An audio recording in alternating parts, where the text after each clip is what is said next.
Hi, everybody. Thank you so much for coming tonight. My name is Angela Brooks Osborne, and we're here live in the Home Staging Group. I'm a marketing coach and OTB publisher, and we are going to be doing these weekly. So if you haven't caught the last few weeks, be sure to register and come on every week, Wednesday, 7 p.m. Eastern time. And we just bounce back and forth between the Home Stagers group and the new Home Stagers group. Tonight I have with me Bobby McGrath and Tori Toth, and we're going to be talking about exit strategies. So it's very, very important that with exit strategies to know what we want to do with our business and where we want to go. Now, some people say to me, I'm just getting started. Why do I need to know my exit strategy yet? And it really, truly is a business growth thing, and we will explain a lot more about that tonight. Okay, so we want to be thinking about what is it we want from our businesses? How do we want them to grow so that we can get to that end result? And which might be 10 years from now, 15 years from now, heck, you might be 80 doing this and loving it and want to keep doing it. But we still need to know what is the exit strategy, okay? What's going to happen? What if, heaven forbid, something happened to me tomorrow? What would happen next? Who would take over? Would my everything that I've ever put into my business, would it just disappear? Would it just go because I disappeared? Right? So these are things that I think that we really need to talk about, think about, and it'll also affect our marketing strategies and the way that we run our business if we know where our end result is going to be. So to get started, I wanted to the reason I wanted to bring up that sometimes it's not our expertise, I kind of want to be like, when you're looking at our show, kind of think of it like The View, except we're not as celebrities as the people on The View yet. I'm just kidding, Tori. Tori's closer to the celebrity, and I call her my celebrity all the time. She laughs every time I do it, but I do. I think she's a celebrity, and I look up to her, I admire her. But one of the things I look at is I want this show to be about discussions. I want us to be bringing up thoughts you might not have thought of. I want you to, it doesn't mean that we have to know all the answers. The answers that we have might not be right. They could be debatable.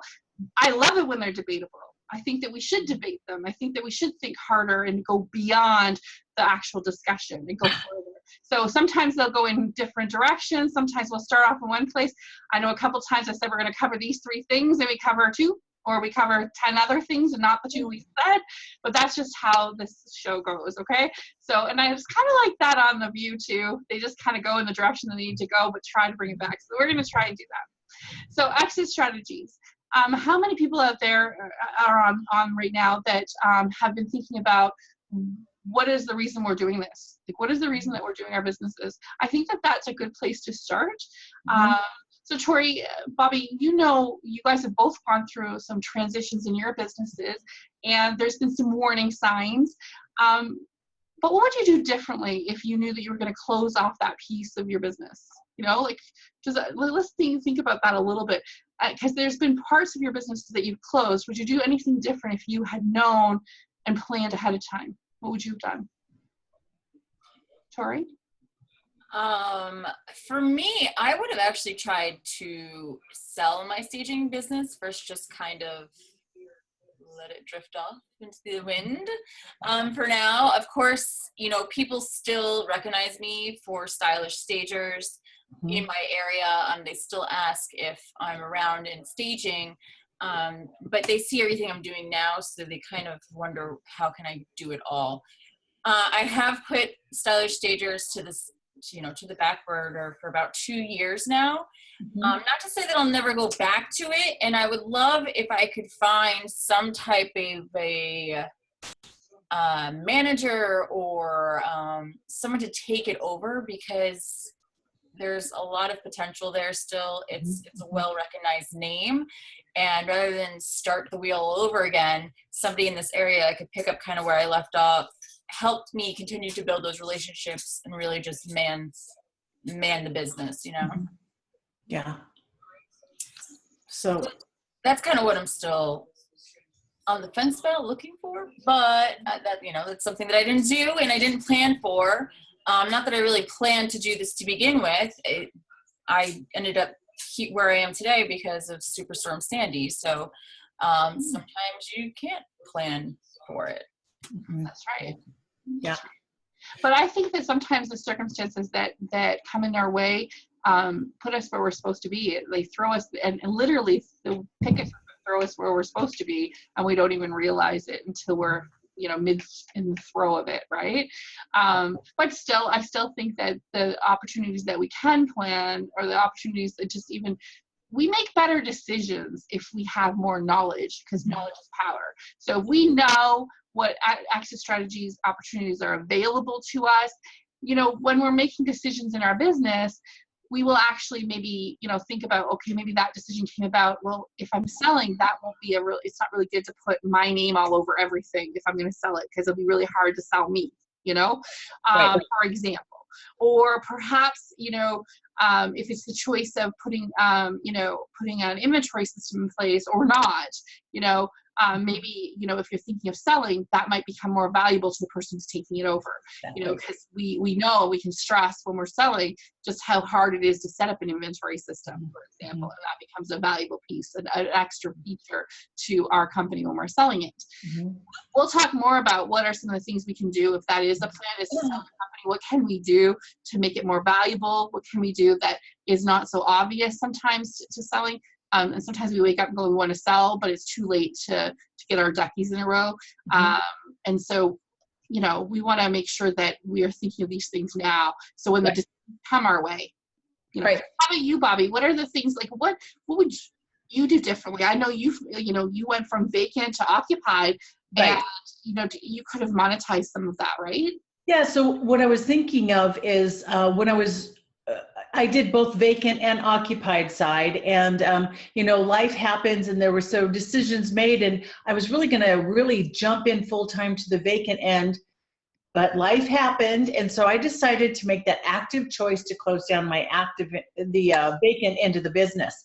So looking back now, and I laugh because I tell people all the time, first of all, I ask the question, what's the definition of experienced? And the answer is, you've made the mistakes. I am a very experienced stager, so I want to share that with you.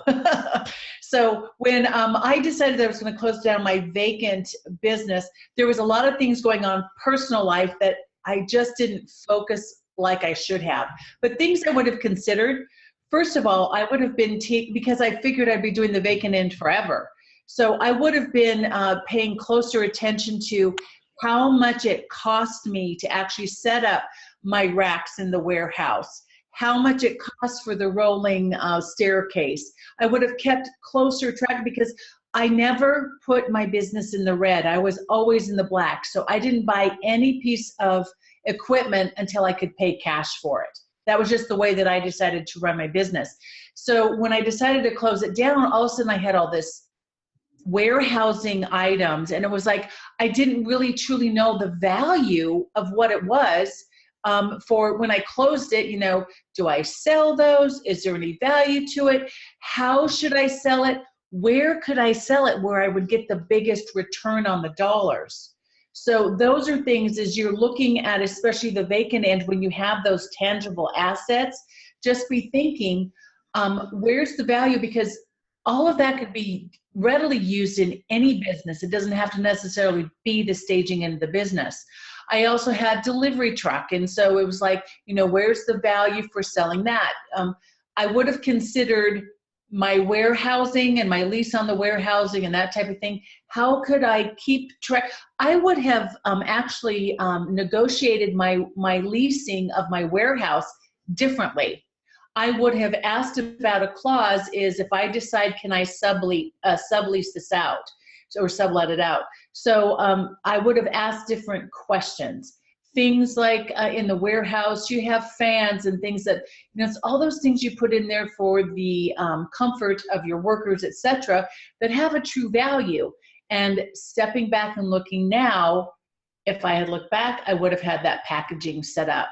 Also, I was very fortunate at the time. There was a company here who handled large furniture sales. So I was able to, I put the word out a bit to sell some things. And when I realized it's expensive to close your business, if you guys haven't thought about it, there are a lot of hidden expenses. If you've got a lease, you need to buy out the balance of your lease. Just just emptying your warehouse costs money. But with this particular company, they came in and I sent all of my inventory to them and they sold it on my behalf, which was great. But there was a cost to that to me too, right? So you want to think about those things. And then there was the additional just employees that I had in helping me process through the whole process. So there's so many expenses that you need to pay, and there's a lot of loose ends that have to be closed. There's different aspects of business. You have to totally relook at your insurance, because when I was doing the vacant end, I had huge figures because I was covering all of my additional my inventory. And once that inventory was gone, it was like I could readjust my insurance, but I just wasn't thinking straight. Like I said, lots going on at the time. It wasn't until a year later. So I had paid, this additional insurance that I didn't need to be paying. And I made the mistake of not selling my truck right away. So it would have been smarter business, and I share this with you, to really think about what are all the hard assets in your business and what can be sold off. And then I also considered, could I have just packaged my whole vacant business together and had systems in place like Angela was just talking about, and been able to get, to sell that, because there's a dollar value to that, to someone who's interested, because there's staging companies all over, and I'm sure they would have really enjoyed having an intact, usable inventory that could have, gave their own business a jump start. So those were some of the mistakes I made. To do it over again, I would do it different. But those are things to be thinking about, especially when you start putting in all those dollars into the inventory and the infrastructure of the vacant end of the business. Exactly. So let's talk about the things, like I said, what are the options? What are our options? What do we have? What are the things that we could do if we're going to sell, if we're going to exit our business? So when we exit, obviously we could just close. Okay. Mm-hmm. So some of the pros to that is that, you don't watch your company go down the tubes with somebody else, because that can be pretty scary. They can make decisions that you would never have made, and your name, your brand, you're really tied to it. It's like your baby, right? But sometimes, just like your baby, they got to grow up and, grow legs on their own and walk their own path. And if, you might think of it that way, but some people just can't handle that. They can't handle the thought that somebody's going to run their business different than they did. They're not going to advertise in the same places. They're not going to, maybe go after the same services, those same clientele. They might do things differently. They might service differently, and you feel your name is attached to that. So that might be a con to, to just closing, or a pro to just closing, so that your legacy goes with you, and your brand and your ego goes, it can be well intact. The con, of course, is that everything you've done, everything you've built just goes away. And so it really could be an opportunity for someone else, and it could be an opportunity for the economy, for, someone else doesn't have to start from the very bare bones. They can actually start higher up. Of course, the other cons of just or pros of just the cons of just closing is that everything you've done, you now have to figure out, what are you going to do with it? What are you going to do with, your hard assets? What are you going to do with your suppliers? Like Bobby was saying, there's a huge cost to closing.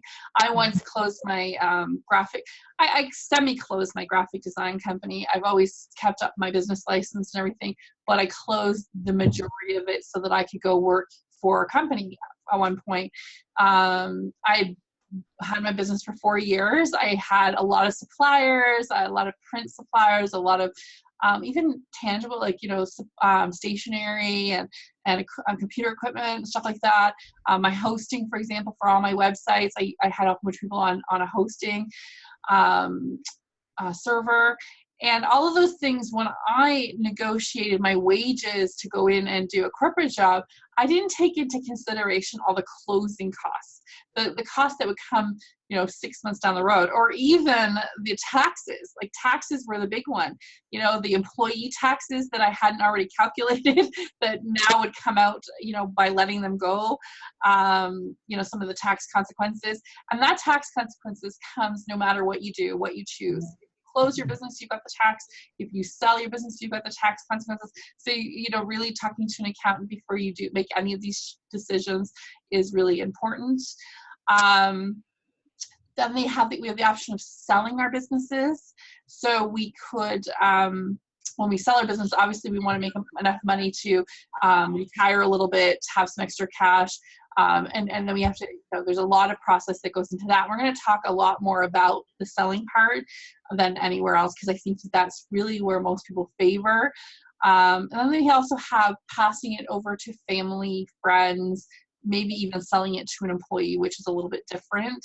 There's some very creative strategies. Like, for example, if you have a company that you think is worth $1 million, but you can't find a buyer because they don't have the assets or they don't have the the credit to be able to buy a business that's worth $1 million, you could get very creative in that you sell the shares as you go. So turn it into shares, you keep a portion of the shares, maybe you do some consulting for the company, get them up and running, and you slowly get paid over the years. So it's still a retirement plan. They're still required to pay you over the years, but you can do it in payments and do it in options. So you're almost like if you're looking at like a property, for example, you're almost like the second lender or the second mortgage kind of thing, and you're holding that lien on the business kind of thing. There's some pros and cons to that. And of course, talking to a business broker is really where you should go in that. I don't know the ins and outs. I'm just, again, like I said, I'm just giving you possibilities. I'm giving you things to think about, discussions that we can have. I don't know all the answers to all this. Angela, my parents actually have a business and they went to sell it. And so what they ended up doing was they did connect with a business broker, and that's really smart. So if you're thinking that if you're building your business, especially with the idea of selling it down the road, take the time to meet with a business broker, because I know as they met with him, the questions that he asked, they hadn't really thought about. And there's something that they refer to as the blue sky price, because you have to figure out what your company is worth. And there's a formula for that. So those business brokers are wonderful to talk to about that. And the great thing is, many times they understand that they are a consultant, because they are willing to work with you so that down the road they can rep you, because they will be able to reach out to the people who really have the money for those things.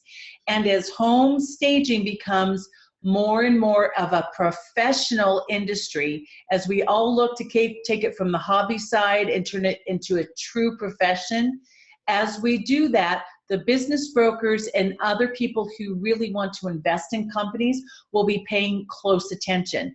I look down the road and I'm thinking, furniture companies, heck, builders I could see would be interested. There's so many potential buyers out there once we all elevate our industry and truly present ourselves in such a way that we can have those hard numbers.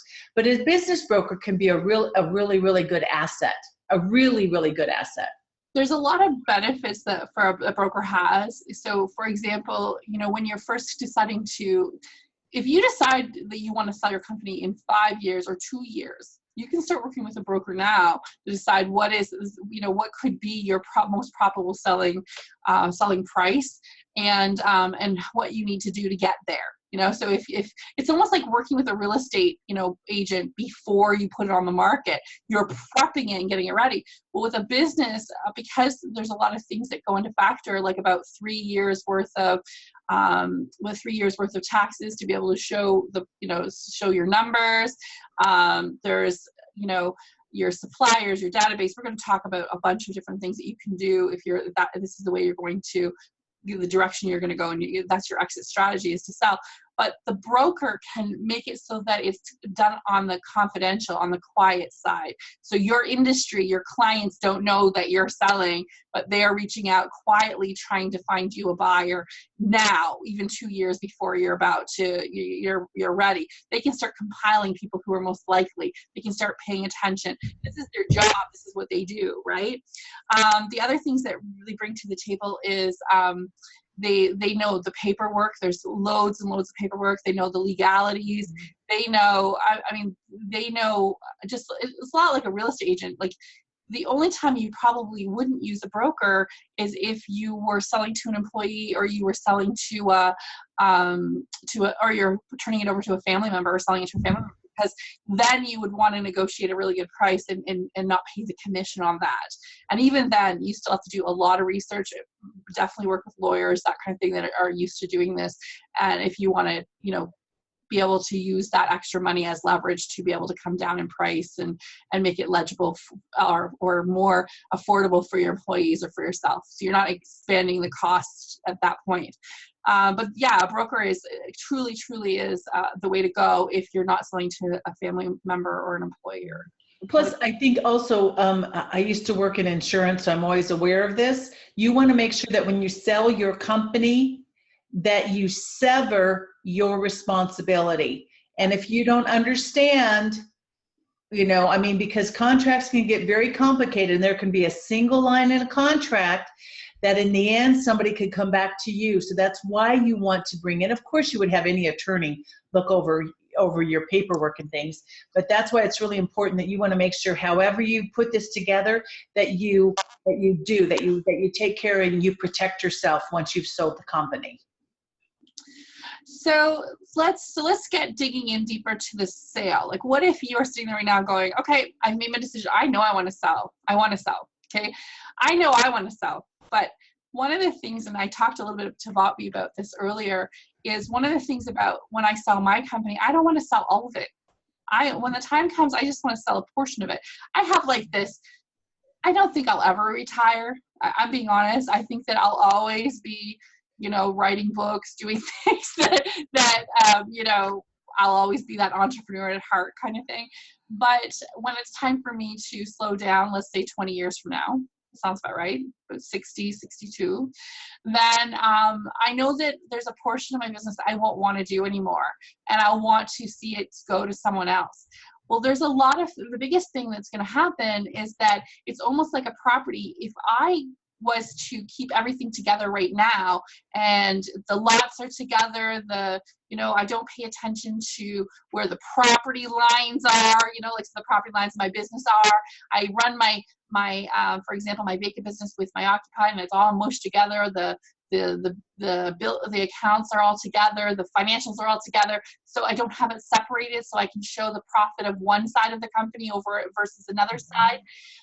If I can't keep it separate, then it's really hard to sell it separately. We can't give them the numbers, for example, of my whole company and then expect people to pay for the whole numbers when I'm only selling them half the company or a portion. How do they know what portion makes more money if it's all amalgamated together, right? So we want to make sure that whatever our decisions are in the future, we are kind of making decisions, and we're keeping, for me, I want to keep my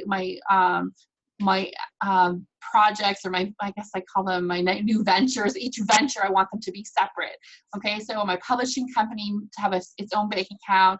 I want my coaching company to keep its own bank account, and so forth.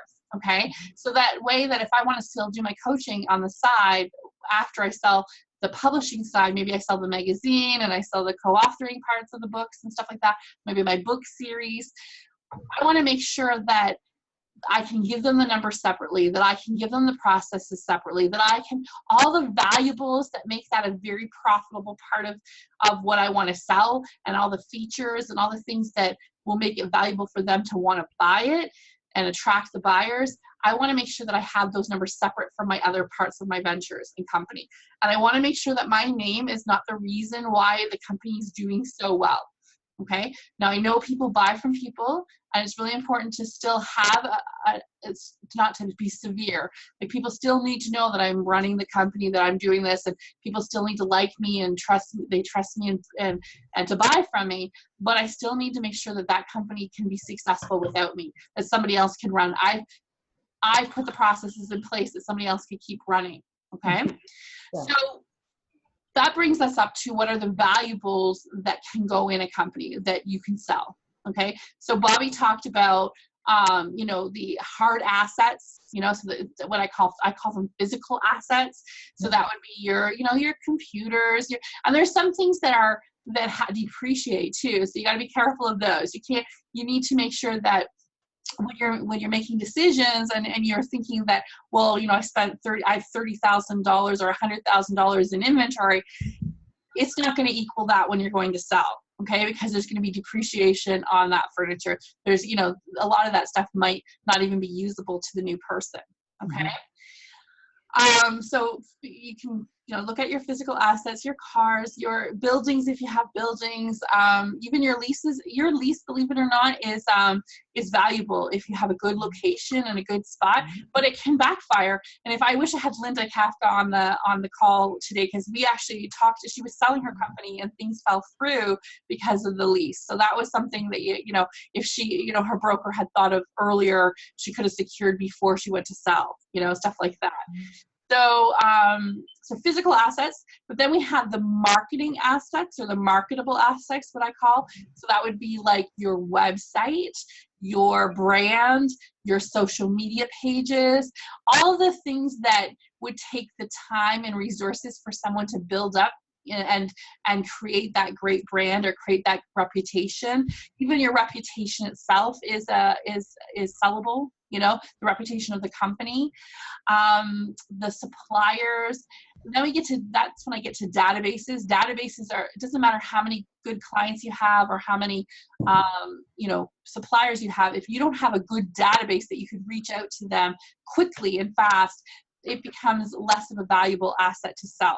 Okay. So if you're thinking of selling, making sure your databases are well maintained, well kept up, that you're touching them all the time, that they know who you are at all times. It's not old. It's not 5 years old. So when you go to sell, they get a dead list. That would be very bad.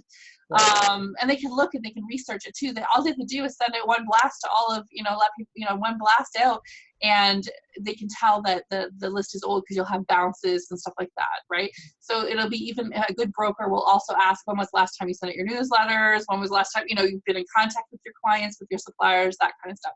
So great database will, you know, is good. So a database broken up into clients, potential clients, and suppliers. Okay, suppliers alone are worth so much. Even if you just have a supplier list, that, I mean, think about how long it took you to get your supplier list and to get the ones that you trust, and the ones that, you know, even like your painters, your roofers, your handymen, your tile companies, your carpet companies, where you buy your furniture, your wholesale companies, all of those things. Even the minimum, you know, buy-in for your wholesale companies, that alone, they won't, if somebody bought your company, they don't have to pay those again. They don't have to pay the initial. They already have that relationship. Your company has a relationship with those wholesalers, and so they can just keep moving and they can keep running business. They don't have to build that relationship with them ever again. That's valuable. Okay. It goes towards, all this stuff goes towards your most probable selling price. Okay. The other thing is processes. Processes are key, right? And with the processes comes things from going out and actually doing the work, like actually when you're on the job, from the moment you walk on the job, what happens from here to there. It could be hiring processes. It could be client intake processes. In our new magazine, Aspired Home magazine, we actually have a business section, and Dawn Brolin is actually talking about the hiring process and the client intake or on board onboarding process in her little snippets that she's given us for the magazine. So this is great, valuable information there. So make sure if you're selling, you watch for that magazine and you look for, subscribe and get those 2 little videos that she's done. Other processes, what you want to do is you want to make it turnkey, right? So I take it, I come and I buy your company. I open up the binder. I can go from the moment I walk in, I know what to do, and if I don't know, I go to the binder. The binders are the resource, are my Bibles to getting, your company going. And that's those binders are or those processes that are all recorded and all put together in place. Those are going to be valuable to your company. They're going to be a substantial amount that you're going to get and you can use to get a bigger, probable selling price. Okay. Also financials, viability, proof, client testimonials, client relationships, all of that stuff all goes in the proof and the financials. And then you might add into the value is you staying on as a consultant. Yeah. Okay. So you might, right, Bobby? So like if you wanted to sell your vacant side, or Tori, do you remember how you said you'd want a manager, but you would still want to, to be part of it kind of thing?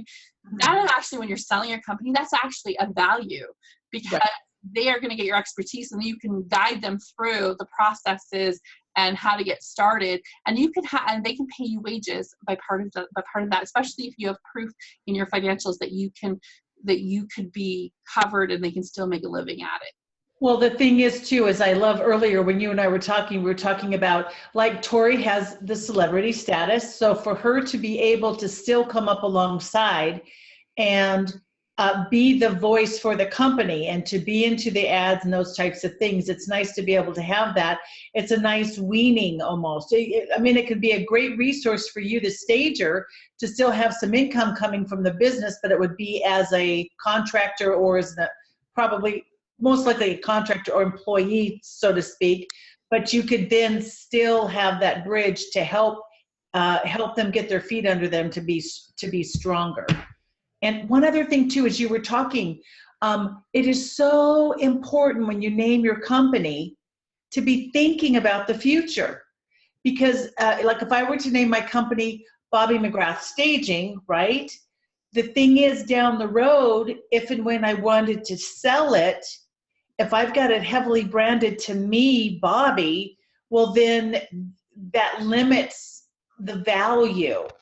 Now, a lot of times when you get a single name, like Bobby Staging or something, that could potentially be a difference. But if you look at a more saleable name when you set up your company, I just think that's smart business, because then people aren't going to be calling and saying, well, I want to talk to Bobby, right? Mm-hmm. And so it's just a good idea. So think about that when you name your companies. And another thing too is that you were talking about the financials. Again, you want to talk to a broker, talk to your attorney and things. But really, when you're getting ready to sell your business, those last 3 years, at least that's what happened with my folks. They had 3 years that it was the average of those 3 years that is what they use as the baseline for valuation of the business. So just keep really in mind, if you're deciding that I think I might want to sell, don't back off the last year or two and have your numbers plummet. Understand you've got more value, and again, I don't know if it's still 3 years, and we're talking Canada here, and we're talking, I think we've got some Australia folks on tonight too, so we're talking Canada, Australia, and the US. I don't know what the rules are. I don't know how the valuation is, but that's why you want to make that phone call to your business person. Those were just a couple little notes I was making as I was listening to you, Angela. Some great information. I think too, when you're thinking of names and stuff like that, you want to be thinking about the names of your social channels as well as your blog too, because if your actual name is associated to those, then again, you're falling under that situation that Bobby was just talking about, where you might not be able to sell it off as easily. Mm-hmm. I think with the celebrity status, if you are selling part of your company, you have a celebrity status as well. I think that you could go on as endorsing their company if you wanted to, as long as you really have to protect yourself in the fact that you believed in that they're going to follow your processes, or that they're going to make your company better and you're going to put your name beside them, right? So you have to really be careful of that. But if you were a celebrity status and you wanted to go that route, you could. It could be, you could still do that way. What else? What are some of the other things that let's see. About for sales? Yeah, including the training, you had talked about, having systems in there, but actually coming in as being that expert and offering as part of your sales package, being willing to train their people. That is a huge asset. I mean, so much of like here on Home Stagers and New Home Stagers, what are we doing? We're asking each other, how do you do this? How do you do that? There is such huge value in that. And if you have put systems that work, I mean, oh my gosh, to teach their people. Can you imagine when you started your company? I mean, I would have loved it if somebody could have come in and said to my warehouse people, this is how you do it. This is what works. Here's the system in place. Would have been invaluable. How valuable would it have been to meet with their staging team and to say to them, look, when you're staging a room, these are the things you take into mind. Keep this in mind. And helping them understand like what your flavor is. Because like my thing is creating strong marketing photos. So I was constantly beating that drum. And to train people who who would have taken over my business with that, that's part of the value of your business. What makes your brand unique? Your secret sauce. Yeah, and the ability for you as the seller to be able to teach that secret sauce to the people who take over, that's what helps them retain clients. Because here I know what I heard from all the different realtors that I worked with and did a lot of work with vacants, is they said, well, what are you going to do? Because we want what you do. We want what you do. We've worked with other stagers, but we like what you do. So if you figure out what that is and you can include that as part of a training process to the new people who come in, that helps them reach success. So keep that in mind. There's such a huge value. And don't throw that, just say, oh yeah, I'll show that. No, you make that a line item on that purchase proposal, or because honest to Pete, there's such huge value in that, especially if you've worked hard and you have a strong place in the market. To be able to share that will help the buyers succeed. Even if you had a training manual so that they can like in videos that they can train themselves, or they can train, if you had the video, if you did it in videos and in training manuals as well, you could do it that route as well. When we were talking about what are some things that we can do to prepare if we were going to sell right now. So we talked about those things. Also education. This is very key. Okay. What we are doing today, even if I had the most successful business today and I plan on selling it in 5 years from now, okay, what I imagine that I could get today might not be what I could get tomorrow or 5 years down the road if I don't stay up to date and be a thought leader and be an expert and stay ahead of my industry. Okay, so that is key. If you plan on selling and you don't go to conventions, you don't keep your training up, you don't keep your skill sets up, 5 years from now, when you try to sell your business, what you think you're successful right now, 5 years from now, somebody else, the industry has moved on without you, and those people will no longer want to buy what you have to offer because you are yesterday, not today. So you need to make sure that you're always staying, if you plan on selling, that you are always staying today, that you are today's need, want, that they want to buy from what you have to offer now and you're making money. You can make money selling yesterday's stuff. People don't know the difference, but people in the industry coming into the industry, they will know the difference, and their experts and their trainers will know the difference. So if you try to sell your company, even though you've made a living for the next 4 or 5 years, if you try to sell your company, you didn't stay updated, you didn't stay up on technology, you didn't stay up on, what's happening in the industry, the skill sets, the decor elements, if you didn't stay updated, it's going to be very hard to sell your company. You won't be able to get what you should have been able to get if you had stayed updated. So that's a really key point to selling. All right, so it is 7:44. We did good today, guys. We stayed on topic. We covered a lot of great information. Are there any questions? Who's in our group? Is anybody out there? We had with Susan and we had Vicky on here about the Facebook group. Do we have anybody asking? We had Corinne and Patty, Karen, Patty, Trudy. Hi, Trudy. Yeah. Margaret? Was Margaret there? No, Bridget. Oh, Bridget.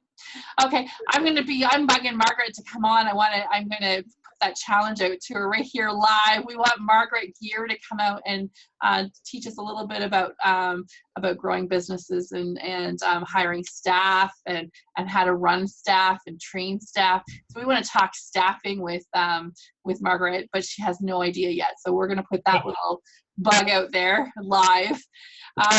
But anyways, so any other questions? Anything else that you guys can think of that if one of the things I'd love to encourage people to consider, look, if you're sitting out there and you're thinking, but wait, it's just me, it's just my company, it's not a huge company. I mean, I'll never have anything to sell. Please change that mindset. Understand the value you bring to the table and the fact that everything you're doing now is actually, especially if you're in a small town, but you have a good business growing and things, think about it. When you decide that you want to move on to the next adventure, there's going to be somebody there in that small town who can really benefit from your experience and who will see the value in your company. So keep in mind, just because you're small, I mean, my company, I'm me, myself, and I, right? But the thing is, as opportunities come up, I've really had some great opportunities. So I want to encourage, even if you're a one person shop, think about it. You do, what you have has true value. And as you're building forward, just kind of keep in mind some of the things we've talked about tonight so that should the opportunity come up, you can pull the trigger on it. I mean, it's really very exciting, I think, especially as we continue to elevate our industry overall. So just, that was one thing as I was just kind of making notes. I was thinking, it's not always the big companies. Big companies, you bet, and they'll sell for big dollars, absolutely. But small companies have a great intrinsic value to them. And especially here, I just want to encourage you. Well, I think too, what people forget when you're just kind of working with yourself is that you need to not only be working in your business. Yeah, you get tired up doing all those daily things. You need to be working on your business, and you should be scheduling time at least once a week to be working on your operationals manual, to be putting systems in place, because even though you think you know what's going on inside your own head and you do it all the time, trying to bring someone else on, that's going to be a lot harder, or trying to sell your system or process to someone else and it's not written down, it's just going to take longer overall. So if you start thinking about it and documenting the things that you're doing while you're doing it, you're going to save yourself a lot of time and a lot of headache. And you're also going to be building your operationals manual to put in your employee and company information, your financials, your marketing info, everything that you do. This way, I mean, because that manual is a living, breathing thing, and it's going to constantly be evolving with you depending on what you're doing at that moment. So you want to be working on your business, not just in it as well. That's perfect. I think that when we do that too, if you were to analyze at least once a week, or let's say once a month, you sit down and you add to all your systems and write things down, or as you're doing them, you're writing things down. The other thing is you're going to find that you will come up with ideas that you never thought of before, and you'll find that you will evaluate, you'll save money because you'll find ways that do it faster, or maybe for more, faster for less money, or just in a way that you can save time, resources, because time is money too. The other thing is when you do bring in an employee, and when it does come onto that, it won't take as long to hire. Usually when you do that, you're swamped, you're busy, you can't even breathe, and bringing on a new person is very hard to train, because you can't get the stuff out of your head fast enough into that person. So having that manual is going to help you during that time transition as well. So really, I guess our bottom line, even if you're not selling, I think that having processes in place is the key message. Get your processes going and get them down. I know that with my company, I've been looking at certifying marketing coaches, and I wish I had written down some of my processes in the last couple of years, because it would be so much easier now. Now I'm going back and I'm thinking, okay, what else do they need to know? What else? And it gives me time to reflect and think it over, but I also have other projects on the go, and I would have loved to already have this stuff already done and ready to go.